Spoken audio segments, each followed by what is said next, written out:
जय हिंद एवरीवन, कैसे हो आप सभी। आई होप सभी सभी बड़े बेहतर डेफिनेटली अच्छे होंगे। बेसिकली बहुत सारे ऐसे कैंडिडेट हैं जो इंडियन नेवी की प्रिपरेशन कर रहे हैं। एसएसआर की है, एमआर की, एसएसआर मेडिकल असिस्टेंट का है। बेसिकली एसएसआर के जो कैंडिडेट हैं जिनका फुल फॉर्म होता है सीनियर सेकेंडरी रिक्रूट्स, और जो एमआर के कैंडिडेट मैट्रिक रिक्रूट के बेस पे रिक्रूटमेंट होता है, उसका नेवी ने स्टेज फर्स्ट कंप्लीट कराया। उसके बाद उन्होंने पहले ही बोल दिया कि हम उसी stage first computer based exam के बेसिस पे हम 3 इंटेक यहाँ पे कंप्लीट कराने वाले हैं। तो उन्होंने पहला इंटेक उसी के बेसिस पे शॉर्ट लिस्ट किया, उनका फिजिकल कराया, स्टेज 2 मतलब एग्ज़ाम कराया, मेडिकल कराया और उनको ज्वाइनिंग पे बुला लिया। फिलहाल वो लोग ज्वाइनिंग पे हैं, चिल्का पे हैं, और उसमें मेल कैंडिडेट भी हैं, फीमेल कैंडिडेट हैं, एसएसआर मेडिकल असिस्टेंट के भी कैंडिडेट हैं, एमआर के भी कैंडिडेट हैं, एसएसआर के भी कैंडिडेट हैं। जब वो बैच कंप्लीट हो जाता है देन नेक्स्ट बैच की बारी आ जाती है। अब नेक्स्ट बैच के लिए फिलहाल ऑफिशियल अपडेट आ चुका है। ऑफिशियल अपडेट में क्लियरली मेंशन है कि एंड ऑफ अक्टूबर आपका एडमिट कार्ड देखने को मिल जाएंगे। Even some candidates have like doubt कि भैया हमारे 2 नंबर, 4 नंबर, 5 नंबर, 6 नंबर कम हैं और हम तैयारी करें कि नहीं, हम मेरिट आउट हो गए, हम तैयारी करें कि नहीं। भाई एक सजेशन है, 15 दिन बाद आपके एडमिट कार्ड आ जाएंगे। जिस दिन एडमिट कार्ड आएगा उसके बाद 10 दिन बचेंगे, मतलब आपके पास 30 दिन का समय है, मैक्स टू मैक्स 30 से 35 दिन। स्टेज 2 जो होगा वो 10 से 15 नवंबर हाई प्रोबेबिलिटी है। 10 से 15 नवंबर आप वहीं पे नोट डाउन कर सकते हैं।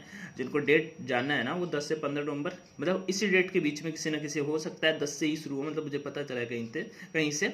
सो आप इसे मान सकते हैं कि हाँ 10 से 15 नवंबर, एक महीने का समय भी नहीं है आज से अगर मैं बोलूँ तो। पूरे पूरे 30 दिन है आपके पास एग्जैक्ट। अगर किसी का शॉर्ट लिस्ट हुआ तो उसका 11 तारीख को फिजिकल हो जाएगा। एडमिट कार्ड आपको वही 28 से लेकर के 30 तक देखने को मिल जाएंगे इसी महीने पे, इसी महीने के एंड पर। तो अब जो कैंडिडेट मान लो जिसके 4 नंबर कम हुए और वो किसी के कहने से तैयारी नहीं कर रहा है कि भैया उनने कहा है कि 2 नंबर तक का ही आता है या 1 नंबर तक का ही आता है, और नहीं कि उसने तैयार और उसका आ गया, भाई आपका तो फिर वैसे भी नहीं होगा। आपको फिर नेक्स्ट इनटेक का वेट करना पड़ेगा। आपको अगले 3 महीने का, 2 महीने का, 3 महीने का वेट करना पड़ेगा फिर से। आपको फिर कब अप्रैल आएगा, कब अगले वैकेंसी के लिए हम शॉर्ट लिस्ट होंगे, वो चीज़ आपको फिर से करनी पड़ेगी। अब मैं नहीं चाहता कि भाई ऐसा कुछ हो।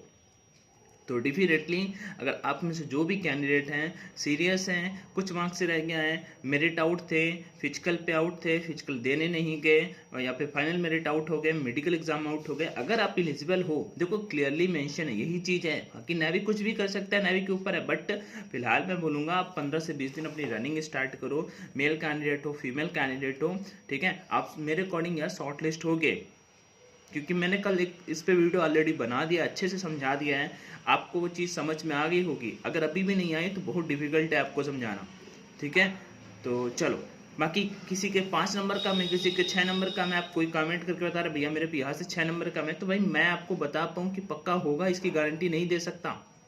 हाँ, जो मेरिट आउट हुए हैं उनको तो मेरे अकॉर्डिंग 95% चांस है कि उनका हो जाएगा। लेकिन अगर तुम्हारे 6 नंबर कम है तो बिहार से 6 नंबर मैं कैसे बोल दूँ। मान लो उनको बिहार का 100 वैकेंसी, उनको 300 लड़के बिहार से लेने हैं। हो सकता है उनको 300 लड़के जो हैं वो केवल 2 नंबर कम करने पे ही मिल जाएं, ठीक है ना।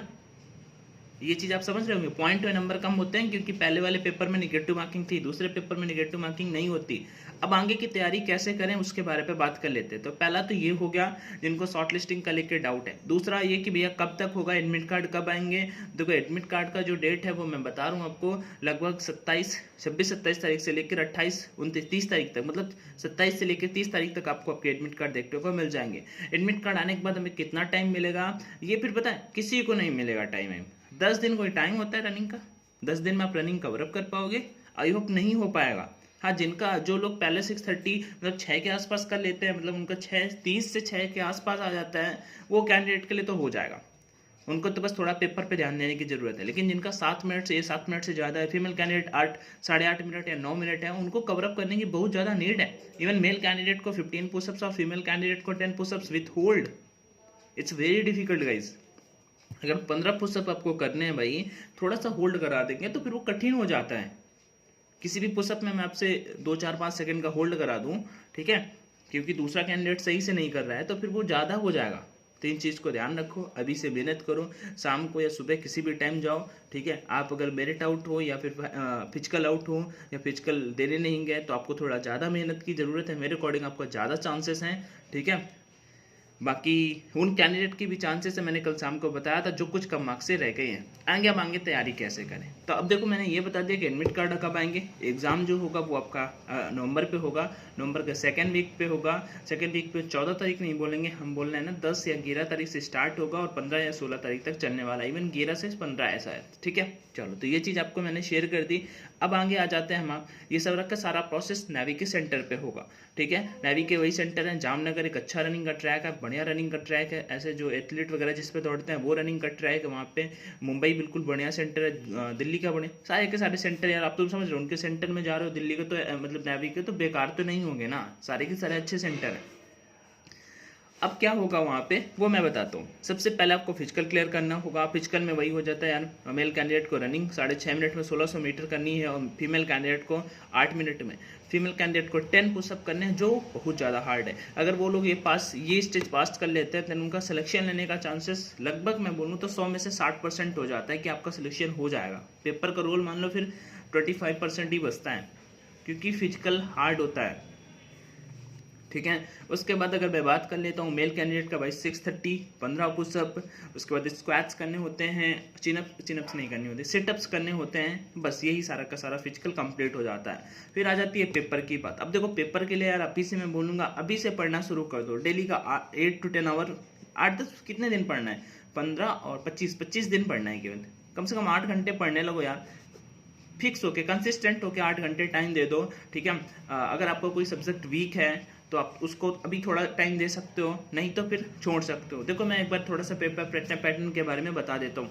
उससे पहले मैं भी एक चीज़ और भी शेयर कर देता हूँ। मेरा इवन नेवी का एक खुद बैच भी है, ठीक है, जिसमें मैंने नेवी के लिए जीके कराया है, इंग्लिश कराया है। जीके ये नहीं कि बहुत सारा जीके, देखो जीके पढ़ने के लिए हम पॉलिटी के ही 100 लेक्चर कर सकते हैं केवल, ठीक है ना। और पॉलिटी के लिए हम चाहें तो 50 लेक्चर पे भी कर सकते हैं। हिस्ट्री वाला मतलब एसएसटी वाला टीचर उसे 40 लेक्चर में ख़त्म करता है। पीसीएस वाला टीचर उसे 180 और 100 लेक्चर में फिनिश करता है। इवन डिफेंस जो टीचर पढ़ाते हैं वो 20 वीडियोस में फिनिश करते हैं।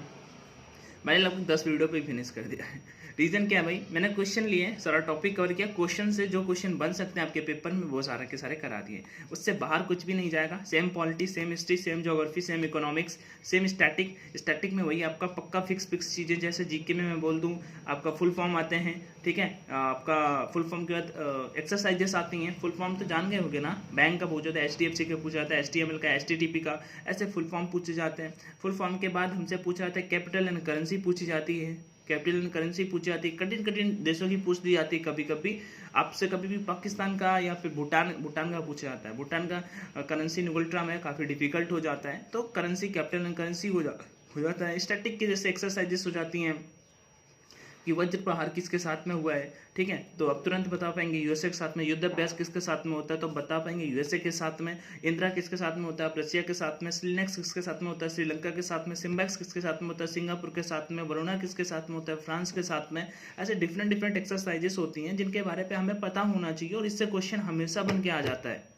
इवन अब देखो थोड़ा सा अच्छे लेवल का क्वेश्चन अगर पूछे ना यहीं पे, तो वो पूछ सकता है कि वरुणा जो एक्सरसाइज है ना, ये अभी मतलब जो नया संस्करण हुआ वो कहाँ पे हुआ, फिर ये डिफिकल्ट हो जाता है। करंट अफेयर का क्वेश्चन है, स्पोर्ट्स से क्वेश्चन हमेशा पूछे जाते हैं, तो वो मैंने टॉपिक जीके वाले पोर्शन पे अच्छे से करा रखे हैं सारा का सारा। जीके के बाद इंग्लिश पे बात कर लेते हैं। वो कैप्स वाला पोर्शन 7 से 8 मार्क का हो जाता है, और 7 से 8 के बाद अगर इंग्लिश में बात करूँ तो 7 से 8 नंबर का वो कैप्स हो जाता है। Narration 2 question, active passive 2 question, ये सारे के सारे मैंने सेपरेट कर रखे हैं। साथ में इनकी प्रैक्टिस शीट भी प्रोवाइड करा रखी है, तो आप वहाँ से जीके और इंग्लिश अच्छे से कवर कर सकते हैं। भैया साइंस और मैथ्स का क्या कर सकते हैं, देखो साइंस एंड मैथ्स के लिए पढ़ने के लिए उतना टाइम नहीं है कि बहुत बिल्कुल जीरो से शुरू कर सकते हैं। हाँ, मैंने उसके क्लास भी नहीं करा, बट मैं आपको रिलेवेंट पीडीएफ साइंस का प्रोवाइड कराऊंगा।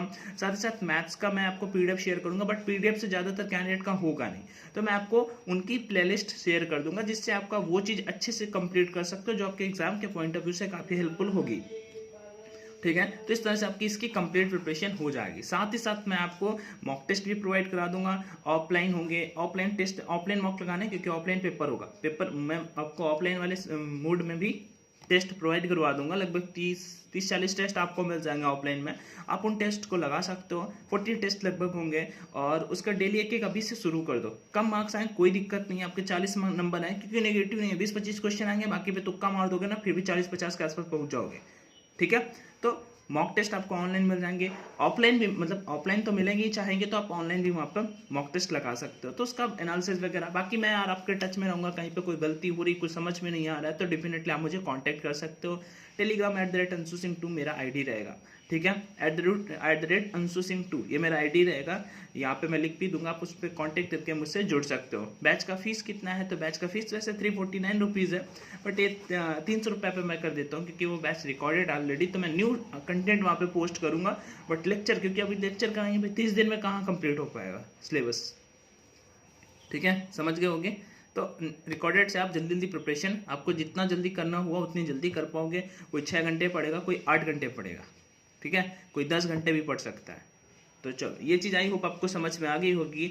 अब आगे पेपर पैटर्न के बारे में थोड़ा सा बात कर लेते हैं। पेपर का जो पैटर्न होगा उसमें कुछ भी बदलाव नहीं है, सेम डिटो स्टेज फर्स्ट की तरह आएगा। इसमें इंग्लिश का पैसेज देखने को मिल सकता है, रीजनिंग के 3 से 4 क्वेश्चन देखने को मिल सकते हैं, बाकी सेम पैटर्न पे सेम, कुछ भी चेंजमेंट नहीं होने वाला।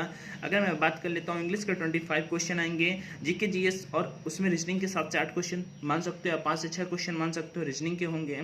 और उसके बाद मैथ्स जो होता है वही आपका 11th-12th में जो आप पढ़ के आते हैं, मैथ्स वही आपका आता है, 25 क्वेश्चन मैथ्स का होता है। और अगर मैं बात कर लेता हूँ बाकी सभी, एक जो सब्जेक्ट बच जाता है वो बच जाता है साइंस। साइंस में लगभग 15 और 16 क्वेश्चन फ्रॉम इंग्लिश, मतलब इंग्लिश कह रहा हूँ, फिजिक्स से होते हैं, और 2 और 3 क्वेश्चन फ्रॉम बायोलॉजी, और 2 और 3 question from chemistry. So total 25 question होते हैं। 100 में से आपका स्कोर का जो टारगेट होना चाहिए 55 number from any state, definitely you will be selected. Any doubt guys, definitely ask me in comment section. आप ही से प्रिपरेशन करो, अगर अच्छे से करोगे तो आपका सिलेक्शन जरूर होगा। फिर भी कोई डाउट या क्वेरी है तो कमेंट सेक्शन में आज करो, इसीलिए कमेंट सेक्शन बनाया जाता है। बाकी यही था। Thank you, bye bye and जय हिंद।